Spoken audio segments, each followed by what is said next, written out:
Fala pessoal, tudo bom? Bem-vindos a mais uma gravação aqui para a gente falar da rentabilidade dos nossos fundos para o mês de março de 2023, sempre com a presença ilustre do João. Tudo bom, João? Tudo bem, Marcão. Tudo ótimo. Vamos fazer aquele esquema de sempre, falar de todos os nossos fundos. Vou fazer uma abertura aqui do que foi o mercado. A gente acabou agora o primeiro trimestre do ano de 2024.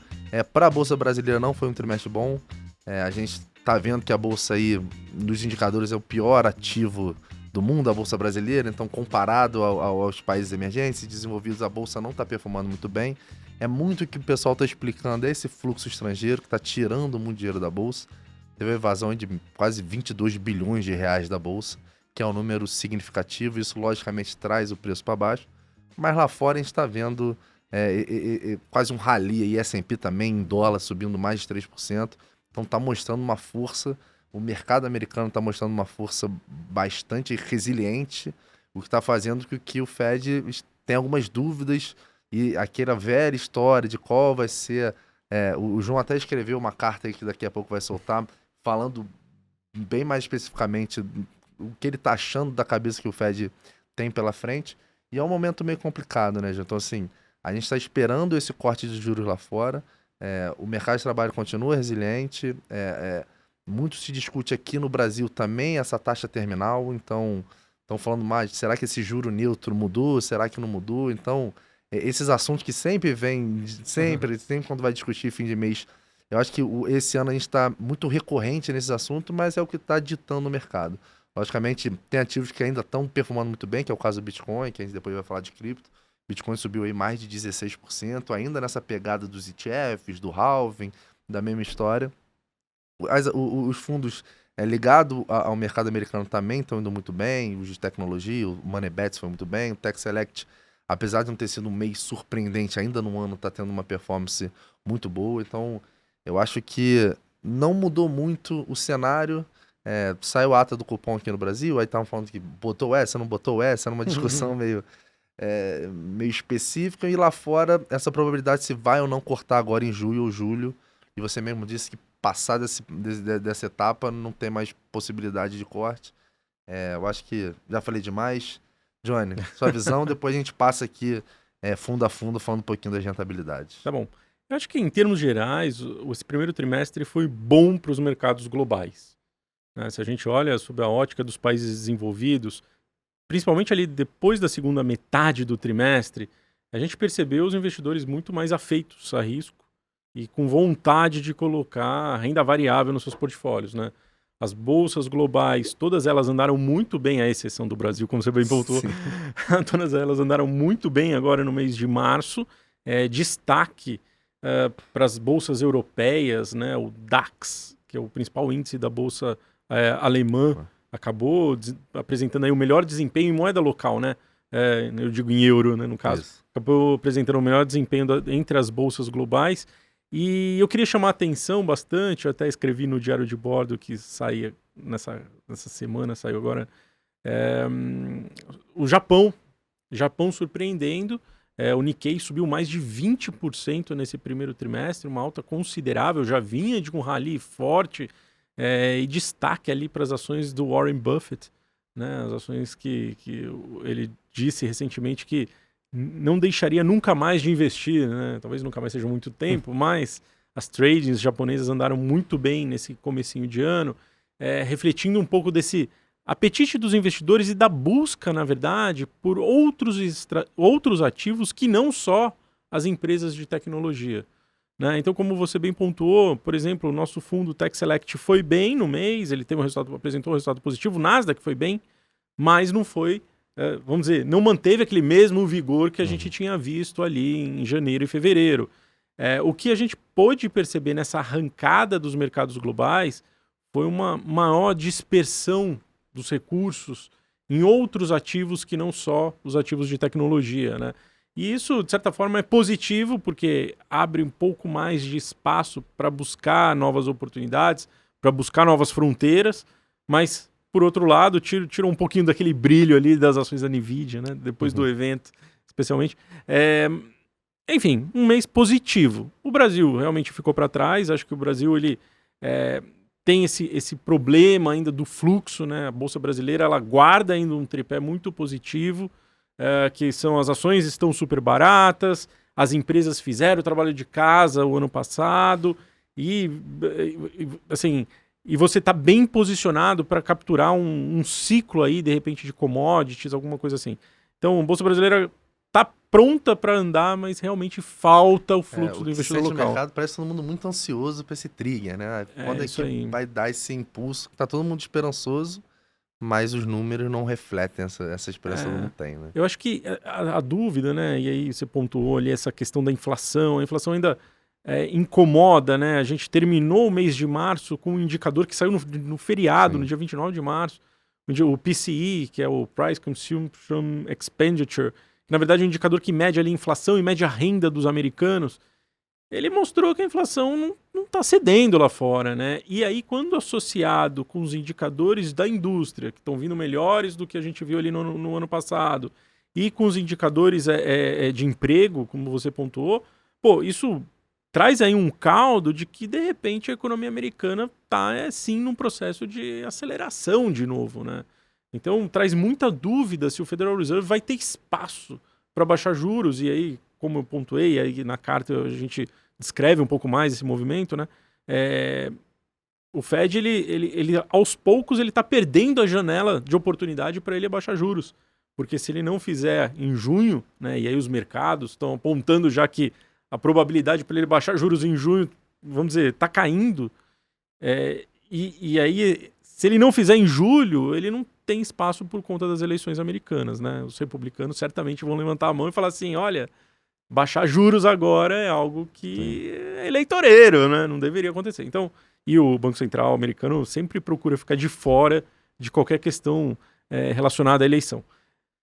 Então, a gente acho que muda um pouco essa nossa visão para frente, né? A gente faz aí um pequeno ajuste de rota, inclusive na gestão dos fundos, e aí na carta a gente descreve um pouco mais o que a gente está pensando, mas não tira, eu acho que não tira essa, vamos dizer, esse potencial, especialmente dos mercados internacionais, e não tira a chance da Bolsa Brasileira se recuperar, justamente porque ela guarda esse tripé com ela, né? E se a gente tiver vamos dizer, mais uma caminhada desse bull market, muito provavelmente esses recursos que já estão dispersos ao redor do mundo vão cair por aqui, né? Seja lá no âmbito das commodities, e aí eu acho que a gente tem um play interessante, né? O petróleo já voltou aí para casa dos quase $90 ali, o Brent. Então isso fortalece a nossa Petrobras, fortalece as nossas Junior Oils que estão passando por um monte de processo de fusão e aquisição. A parte de celulose também, as ações da Suzano, por exemplo, andaram muito bem, foram destaques.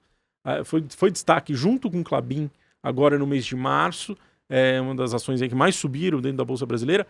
Então, esses segmentos, de certa forma, começam a atrair, começam a chamar atenção. E isso faz com que o fluxo de recursos, de repente, comece a pingar aqui no Ibovespa. Acho que a gente tem uma chance, Marcão. Não é certo, não é uma certeza absoluta, mas parece que a Bolsa Brasileira está bem posicionada, né? Para a gente aqui, eu acho que a gente fez um pouco dos ajustes nessa direção. Na carta a gente descreve um pouco melhor até, mas, enfim, acho que são coisas que a gente vai ajustando aí ao longo do caminho. Acho que o importante aqui é a gente falar também dos números de março. Né? Vou começar aqui, já que a gente estava falando de bolsa, vou começar pelos fundos de renda variável. E a gente vai ver aqui como é que tem a discrepância. Tem fundo que foi bem, tem fundo que foi mal. Sim. Então, mostra que assim, a escolha dos ativos fez diferença nesse mês. O Ibovespa Index, que é o nosso fundo que segue o Ibovespa, deu menos 0,69, ficou um pouquinho acima do Ibovespa. O MAB, 0,53, positivo. Oportunidade de uma vida 1,09, positivo, foi muito bem. Microcap, menos 1,01. Dividendos, menos 0,56. Market Maker, 0,98, então foi um mês bom do Market Maker também. O nosso fundo que a gente está, quando o João vê, a gente está dando uma roupagem nova para o tipo velho, que até saiu a carta, 0,18, então performou bem comparado ao Ibovespa. E nas janelas aqui do ano, de 6 meses, desde o início, o fundo está performando melhor que o Bovespa. Money Rider Ações Dinâmico, aí já tem uma pegada mais internacional. 2,31, então ele performou super bem. WB90, o João bem comentou, dá para ver na performance, que é inspirado nas ideias do Warren Buffett, 4,40, então realmente foi um fundo que performou super bem no mês. Tech Select 0,58, muito bom, no ano subindo 15%, eu acho que vale destacar esse fundo, em 6 meses 25%, desde o início esse fundo rendendo 61%, então é um fundo que está performando super bem, puxado muito pela essa onda de tecnologia, esse mês aquela euforia, parece que deu uma diminuída, mas rendendo bem 0,58, foi uma performance boa, e o Moneybets também recuperando 2,21 no mês, no ano, com uma performance surpreendente de 18,15. Não sei se o João quer destacar alguma, você já falou um pouco do WB90. Eu acho assim, foi muito interessante porque dentro de cada um desses fundos a gente tem estratégias diferentes, né? Quando você olha o WB90, ele carrega muito as ações ali que o Warren Buffett tem ligadas a segmentos tradicionais da economia americana. Então tem banco, você tem ali empresas de commodities, tem as tradings japonesas que andaram muito bem nesse período, a própria ação da Berkshire, né, que está desempenhando muito bem 6 meses para cá. Então, ele acabou apresentando um resultado muito forte, surpreendente, né? Teve um dia em especial que o Dow Jones, que guarda um pouco dessa característica, se descolou muito do S&P e do índice Nasdaq, né? Então, ele acabou apresentando um desempenho muito mais forte que as demais estratégias nesse mês. E, surpreendentemente, no ano também, o Value Investing tá com uma carinha de que vai funcionar. Ele acabou, vamos dizer, sobressaindo em relação aos cases de tecnologia, e o Value Investing agora sobe mais do que as empresas de valor estão subindo mais do que as empresas de tecnologia, né? Até surpreendente. E aí, quando você vai mexendo ali nas estratégias dos internacionais, é legal porque a gente vai meio que calibrando, né? Então você pega o ações dinâmico, ele tem um misto de tech com um misto de, vamos dizer, essas ações mais tradicionais. E aí o retorno dele reduziu um pouco porque justamente ele ficou nesse meio de campo ali entre tech e as ações mais tradicionais. E o Tech Select acabou sofrendo, assim, na verdade, aqui, por conta das Big Techs mesmo, que apresentaram um desempenho fraco nesse mês de março. Tanto Meta, que é uma posição importante para a gente, Amazon, Apple, menos importante para a gente, mas a gente ainda tem na carteira, elas acabaram patinando aí ao longo desse mês de março, e isso acabou influenciando, de certa forma, o desempenho do fundo. Não é nada... Mas algo bem normal, depois da performance que Exatamente, tiveram, né? Não é nada que assuste, é até razoável que isso aconteça, dado aí a arrancada delas aí nos últimos 6 meses, né? E no Moneybets, a gente conseguiu, apesar de ter essa pegada mais de tecnologia, mas a gente conseguiu calibrar um pouco a carteira ali com alguns cases que estão um pouco fora do radar. Um deles aí que a gente tem falado muito é Instacart, que é vamos dizer, tipo um iFood americano, faz serviços de delivery para groceries, né? Que, enfim, são supermercados ali de bens de primeira necessidade, vamos dizer assim, pronto. E esse cara, ele tá meio na crista da onda, era um case que na pandemia foi avaliado a 50 bilhões de dólares, veio para o mercado valendo 10 bilhões, e agora o mercado tá olhando de novo, os investidores estão olhando e falando, opa, aqui tem alguma coisa, e tem o Uber de olho no case, né? Então, pode ser uma oportunidade. A gente acabou capturando bem esses vetores. Nas ações locais, destaque aqui para oportunidades de uma vida que andou muito bem nesse mês, e o Market Makers, de certa forma, devido ao viés ligado às ações cíclicas domésticas, que surpreendentemente, se você pegar o índice Small, veio muito melhor que o Ibovespa. Fazia algum tempo que isso não acontecia. Eu acho que tem um misto aqui de, assim, as ações dos cíclicos domésticos ficaram muito para trás, com um misto de resultados corporativos que vieram na margem melhores do que o pessoal estava esperando, né? Vários deles ali surpreenderam positivamente e trouxeram um certo fluxo para essas empresas mais ligadas à economia brasileira. O microcap veio um pouco pior, a gente tivemos alguns eventos de trading mesmo que dificultaram um pouco mais o fundo, teve o caso Vivio, né? Teve uma empresa realmente deixou a desejar na hora de entregar os seus resultados, e aí isso acabou machucando um pouco a carteira. Mas também acho que dentro do razoável, essa queda de 1% foi... Tá bom, eu acho que faz parte do jogo, faz parte da estratégia, né? Essa é uma estratégia que requer paciência, né? A gente fez uma live com o Rodolfo há 3 meses e, assim, o ponto dessa estratégia, assim, é paciência. Exato. Então, acho que tá Só para ilustrar o que você falou, o Small 2,15 2,15 positivo. de alta. É isso de aí. alta. E É o isso aí. Ibovespa menos 0,71. Então isso aí. mostra essa quase 3% de diferença. E aí, para fechar, Marcão, o Deep Value, ele vai ter uma característica mais ligada ao Ibovespa, né? A gente conseguiu ali, ao longo do mês, com algumas trocas de carteira e tem uma posição em especial de Caixa Seguridade que veio muito bem nesse mês de março. A gente conseguiu deixar o fundo no campo positivo, mas a gente tomou alguns baques. Um baque foi as ações da Edux, que depois dos resultados trimestrais caíram absurdamente, caíram cerca de 10% no dia da divulgação do resultado. Realmente um resultado muito fraco e a gente tinha um peso mais elevado nas ações. Já reduzimos esse peso, então a gente tem um certo dinamismo aqui na condução da gestão. Mas, por outro lado, a gente aproveitou a forte queda das ações da Petrobras e enchemos o carrinho. Então, assim, é um fundo que vai ter um pouco mais dessa característica do Ibovespa, a gente vai tentar se movimentar, né, ao passo desse, vamos dizer, desse caminho que a Bolsa está se formando. Então, no caso, a Petrobras abriu oportunidade para a gente foi lá e compramos as ações, aumentamos a exposição em Suzano também, que é outro case que está andando por conta dessa, vamos dizer, dessa animação em torno de China, que está começando a ganhar algum fôlego. Então, a gente tem uma dinâmica mais rápida aqui, mais veloz nas decisões, e acabou, assim, que o fundo entregou pelo menos um resultado positivo, né? Vamos buscar agora, no mês de abril, a virada. É isso. Ótimo. Seguindo aqui, eu vou falar, aí eu sempre repito, vamos falar dos melhores fundos. A gente tem a live especial para falar com o Mérola, com o Caio, com a Rafa. Eu participo também, então a gente só vai passar pela rentabilidade. Foi um mês bom.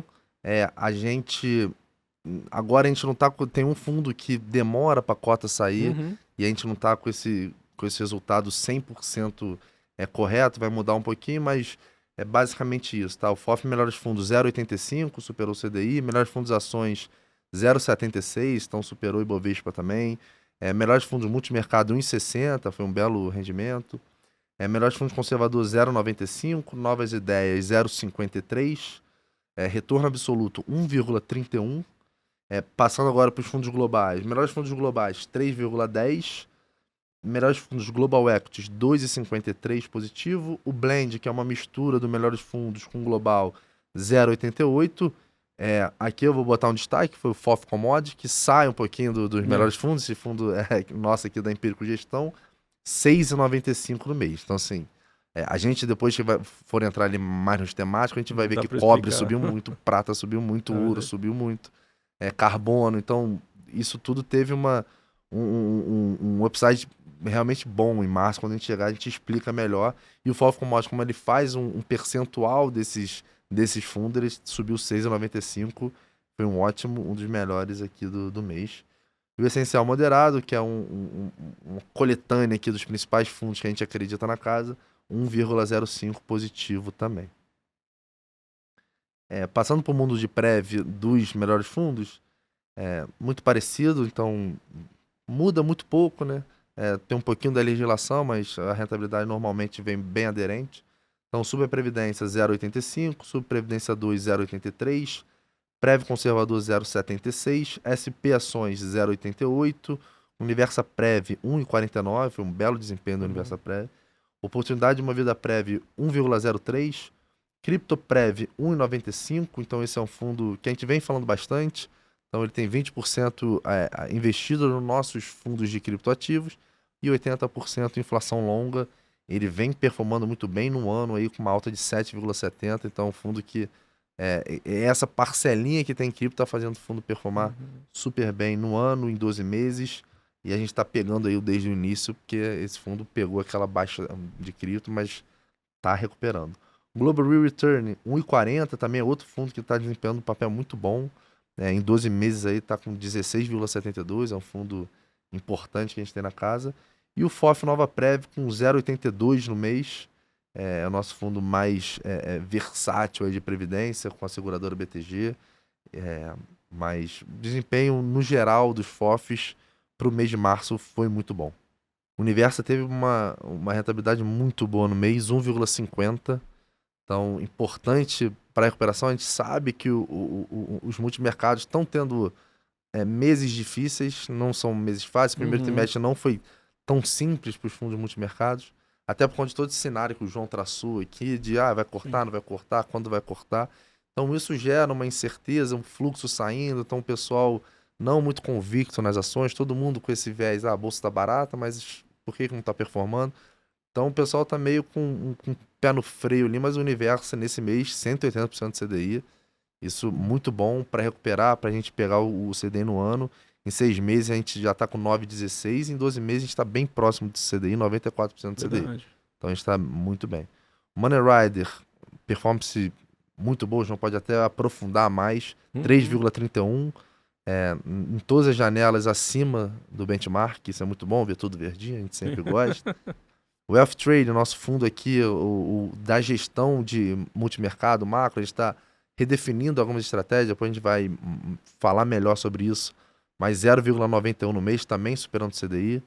Renda extra, 0,34. Universal Rider Blend, que é aquela mistura do Money Rider com carteira Universa, 1,89. Os dois fundos renderam muito bem, então ele, por consequência, rende bem também. Atrium, esse aqui a gente adora, 1,01. Aquele 120, 121% de CD que ele sempre entrega todo mês. É um fundo que a gente quer fazer algumas alterações. Ele tá para mudar para 70 dias de prazo de resgate. Hoje ele está 179. Então a gente está reduzindo esse prazo e a gente quer mudar ele para FIC-FDIC, que é uma possibilidade que é um 75 trouxe. Isso para o investidor é muito bom, porque não tem um come cotas e ele vai ser tributado nos 15%. Então é uma revolução aí que teve no mercado e a gente está nesse processo de alteração. Várias gestoras estão também, a gente também está nesse processo e a nossa vontade é criar um para varejo, né? Sim. Então é um fundo que a gente acredita e ele performa super bem, aquele reloginho suíço. Então nosso fundo é bem conservador, tem um nível de subordinação muito alta, então é um fundo seguro e sempre entrega muito bem. Nunca teve mês negativo, sempre nesses 120 do CDI, não foge muito. E o bondes em dólar, 1,74.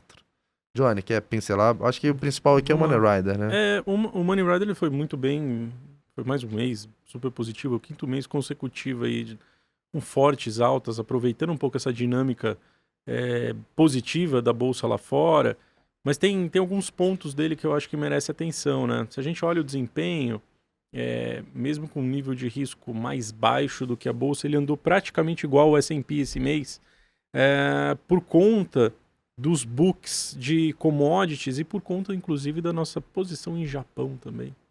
Posição em Japão fazendo a diferença. Capturamos um pouquinho o vetor ali de Bitcoin também, né? Esse fundo ele investe em ETF lá fora de Bitcoin, acabou ajudando bastante no book macro. E também o ETF de semicondutores, que é engraçado porque quando a gente olha no todo, as ações de semicondutores elas não desempenharam tão bem, mas quando você pega a cesta de semicondutores, ela foi bem no mês, né? Apresentou um resultado acima do S&P, então acabou ajudando. O fundo está desempenhando super bem, assim, eu acho que a gente tem posições ali de renda fixa, tem bonds, né, do Itaú, bonds da CSN, que dão um contrapeso nessa parte de renda fixa. Então, quando os juros fecham, a gente acaba ganhando muito prêmio nessa parte da renda fixa. A gente tem uma posição de hedge montada ali com uma inclinação, né? Então, se os juros disparam lá fora, acaba que a gente protege um pouco a carteira. Tem o dólar, no final das contas, né? A maior parte ali das posições, todas elas dolarizadas, e, de certa forma, conseguindo navegar bem nesse mercado positivo, né? Mercado positivo. Mas eu tenho me surpreendido com o desempenho da carteira, inclusive quando os dias são ruins, a carteira tem ido bem, né? Então, vamos buscar aqui de novo as máximas históricas do fundo esse ano. Essa é a meta. Fundo que a gente gosta, o João principalmente, um fundo com histórico grande, né? Então, sim, um dos primeiros fundos da casa, é o nosso hedge fund aí principal. Passando aqui para o de renda fixa, são 3 fundos, é rápido. Renda fixa ativo, 0,87, muito bom, tá acima do CDI. Também não tá Sim. fácil esses fundos de renda fixa ativo. Então essa curva de juros Surpreendentemente. tá bem difícil para fazer gestão, mas a gente tá acima do CDI, 0,87, 105% CDI. No ano um pouquinho abaixo, 6 meses colado no CDI e 12 meses desde o início ali bem próximo. Então, o que é importante para esse tipo de ativo, né? É Sim. difícil, um maratonista do CDI ali, é bom não descolar muito. E, logicamente, ele tem posição em inflação, ele tem posição em crédito privado, e a gente consegue ali dar sempre um pouquinho a mais de CDI, a gente está recuperando. Teve um mês difícil que a gente perdeu, então agora a gente está recuperando, mas agora, constantemente, a gente está conseguindo superar o CDI, isso que é o importante, isso que vale. E a gente vê na inflação aqui, inflação curta, 0,75 positivo, inflação longa caiu, menos 0,83. Então... os efeitos desses títulos de inflação no renda fixa ativo, eles... assim, são claros, né? Assim, a gente consegue ver até 65 do CDI foi uma manobra boa ali do time em conseguir acertar o ponto da inflexão da curva. Se você pegasse o vértice errado ali de inflação, você ia tomar uma tungada ali. Exatamente. E é isso, a inflação curta é difícil também variar muito. A inflação curta ele reflete ali o que está na Selic, não muda muito. A longa, que são as expectativas do mercado. E essa curva abrindo, o título sofre na hora. E foi isso que aconteceu. Essa incerteza de vai baixar, não vai baixar. Tirou o plural. Na próxima reunião, será que ele vai diminuir o ritmo? Então isso gera incerteza. O pessoal no mercado, lá na ponta longa, ele já coloca essa incerteza e gerou esse menos 0,83. Entrando no mundo de cripto, tá performando super bem há bastante tempo aí. Sofreu muito em 2022, mas depois de 2023, com todos aqueles, a gente é repetitivo, mas é algo que está gerando liquidez para o mercado, os ETFs, agora cada vez mais próximo do halving. Então, todo mundo já precificou, não precificou. Isso é meio uma incerteza no mercado. Ninguém sabe muito bem se já precificou ou não. Está tendo muita volatilidade, então ele vai lá para 70 mil, hoje está em 65. Então é um produto que tem que ter calma, mas a probabilidade é que ele vá performando bem. Criptomoeda, nosso principal fundo, 13,71, performance ótima. Cripto High Beta, 10,16. CoinCrypto, 12,40. E o Crypto Metals Blend, 10,74. O legal do Metals Blend é que ele acompanhou a rentabilidade exatamente porque ele investe em prata, em ouro, em urânio e também tudo subiu. Caramba, né? Normalmente ele fica um pouquinho abaixo porque ele não tem exposição 100% em cripto. Eu só fazer um comentário, né, Marcão? A gente tinha colocado ali como alvo pro Bitcoin esse ano algo ao redor dos 70 mil, né? Mas estava ali, né? Se a gente pegar no começo do ano, estava bem para baixo disso. Muito para baixo.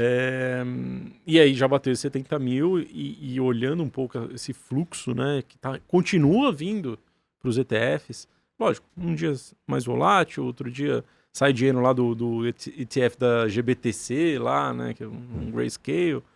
Mas entra recurso no ETF da iShares lá fora, ou seja, então você ainda tem um fluxo muito grande de recursos caminhando, e à medida que o mercado for continuar nesse passo positivo, a gente vai ver mais recursos ainda para cripto, porque é uma classe de ativo que a gente já pode dizer que se tornou institucional, né? Os investidores vão querer comprar esse tipo de ativo para manter no seu portfólio.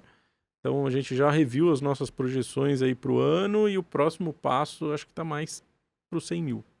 Né? Tá até na carta. Isso é muito bom.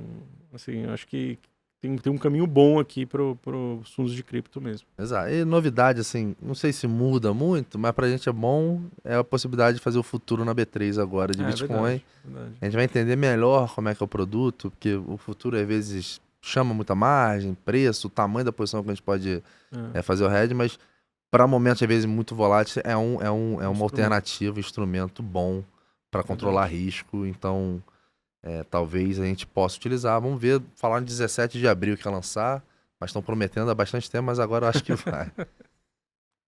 O dólar, aí vamos passar aqui para os temáticos, os commodities. Dólar 1,39, então essa alta do dólar. Moedas live andou de lado, 0,02, então as moedas Libra, Iene, Franco e Euro andaram de lado. Só rapidinho, né? Mostrando a força do dólar claramente aqui em relação às demais moedas globais, né? Quer dizer, essa abertura dos juros lá nos Estados Unidos Tá puxando os recursos globais pro dólar, né? E o ouro, acho que o ouro vale comentar, tá tendo uma performance aí surpreendente, 9,65. Sempre fala que não paga yield, mas ele tá rendendo, que é uma barbaridade. 9,65 no mês, no ano 14,52. Prata 8,54, cobre 13%, 13,12. Petróleo, foi o que o João falou, teve essa recuperação 8,12, no ano sobe 13,64. Urânio, é a tese que a gente gosta, muito volátil, mas 5,99 no mês. Deu uma recuperada no ano, então ele teve um ano passado muito bom. Começou esse ano complicado, subiu 6, já está subindo 4,56. Desde o início está com a performance aí de 61%. Carbono, 11,19. Esse sofreu muito em 2023. Bastante. Então eu venho falando muito, todo mundo vem falando. Foi um mercado difícil para o mercado de carbono. Falta de demanda, produção industrial baixa, o pessoal não comprando muito crédito de carbono. Isso acabou afetando a liquidez disso, diminuiu muito. É meio que 10% que era negociado lá em 2021, que foi o boom desse mercado. Então sofreu muito, mas recuperou. Um mês pelo menos recuperou 11, mas está tendo aí uma queda. Mas é um produto que a gente acredita, é uma das teses que eu acho que não vai sair do mercado. Então essa transição energética, o carbono vai ter que estar presente. Eu acho que a gente sempre fala do longo prazo, mas essa realmente de longo prazo eu acho que não tem muito como escapar. E por último, o agro deu uma performance muito boa, 4,36. E tá dando uma recuperada aí desses últimos meses. Quer apontar alguma coisa, João? Do ouro? Eu acho que assim, especial o ouro, né? Essa questão da reserva de valor, né? Para e passo ali com o Bitcoin. Lógico que na devida proporção, né? Vamos dizer, as carteiras de wealth, né? Que são aquelas carteiras de caras, investidores muito ricos, já tinham ouro, né? Antes desse momento atual, mas a gente está vendo uma demanda a mais, né? Uma demanda marginal pelo ouro, como tem uma demanda pelo Bitcoin, né? São os dois instrumentos que viraram instrumentos de reserva de valor. Enfim, e dado esse ambiente mais inflacionário, né, de desconfiança da moeda, né, todo mundo com desconfiança em relação ao dólar, ao euro, iene, enfim, que você quiser pegar real, as pessoas têm alocado, né, os investidores têm alocado seus recursos nesse tipo de ativo. A prata vem por tabela, né, acaba subindo junto com o ouro, mas a prata tem uma característica muito importante que ela é usada para fins industriais, né, então de certa forma, você tem um misto aí de reserva de valor com indústria, né? Por isso que ela desempenha de uma forma um pouco descolada do ouro. E o cobre está subindo por conta dessa, vamos dizer, desse ânimo com China, né? A China acabou de divulgar o indicador do PMI, indicador da indústria, mostrou que houve alguma expansão agora em março, ou seja, tá dando alguns sinais que de repente as coisas por lá vão começar a melhorar, e aí o mercado saiu correndo para comprar cobre, justamente meio que na ideia de que o cobre é um player muito, vamos dizer, é um beta player em relação à economia chinesa, né? Quando a economia chinesa anda, o cobre tende a desempenhar muito melhor do que, enfim, os mercados chineses como um todo. Então, acabou que o cobre andou muito bem aí nesse mês e no ano também está com um desempenho muito bom. Mas lembrando, né, tem uma característica volátil, né, uma característica de volatilidade. E aí, por fim, o petróleo. Eu acho que um pouco nessa esteira, e o petróleo tem uma leitura de que você, assim, olhando, pensando na tese, e aí eu coloquei até na carta também, para quem quiser ler depois, você tem que olhar o petróleo para os próximos meses, o que tem pela frente. Tem a driving season nos Estados Unidos, né, entre o verão. A indústria americana está dando sinais de recuperação. Você tem os eventos na Europa, então tem Olimpíadas e Eurocopa, que são eventos esportivos que costumam movimentar a economia europeia. Então são eventos que vão fazer com que a demanda ali por combustível, por mobilidade, de certa forma, ganhe alguma atração. Então o pessoal está começando a olhar para o petróleo, né? A Arábia Saudita já levantou a mão falando assim, olha, a gente não vai aumentar a produção. Os Estados Unidos tem aumentado a produção, mas a gente sabe que tem um certo limite ali, né, para gerar, para fazer com que todo aquele óleo produzido vire gasolina. A verdade é essa, eles não têm refinarias suficiente para tal. Então, tem uma dinâmica que é favorável ao preço do óleo. Eu coloquei um pouquinho na carta. talvez seja momentâneo também, mas eu acho que vale aquele call de empresas ligadas a petróleo, eu acho que faz bastante sentido nesse caso. E o urânio, só para finalizar, eu acho que o urânio também tem sido visto aí como uma alternativa grande para a geração de energia, em especial por conta do avanço dos data centers da Amazon e da Microsoft. Eles vêm declarando aí que estão montando data centers gigantescos que vão requerer muito uso de energia. Tem muita gente falando da tese das empresas das empresas de energia que utilizam energia nuclear para movimentar esses data centers. Então, sim, tem coisa interessante aí pela frente. E enquanto você falava aqui, prestando atenção, claro, mas eu estava observando, assim, acho que todos os fundos ficaram no positivo. Verdade. Foi um mês, assim, tirando os indexados, que foi Ibovespa por inflação longa, só o microcap e o dividendos tiveram performance negativa. Então, assim, eu acho que demonstra que, mesmo com um mercado difícil, a gente conseguiu performar bem. Logicamente, nem todos bateram o benchmark, mas, assim, foi um mercado que a bolsa caiu 0,71. E nossos fundos sempre tem uma parcela ali de ação. Então, assim, eu acho que foi um mês que a gente acertou nos calls. E mesmo o Ibovespa sendo o pior ativo do ano, ou do mês, não sei, a gente conseguiu entregar bem nos fundos, né? É isso aí. Foi um mês bom. Gostamos. Mas é isso. É sempre um prazer. Agora vamos esperar a live para falar do mês de abril. Obrigado, Johnny, como sempre. Valeu, Marcão. Até mais.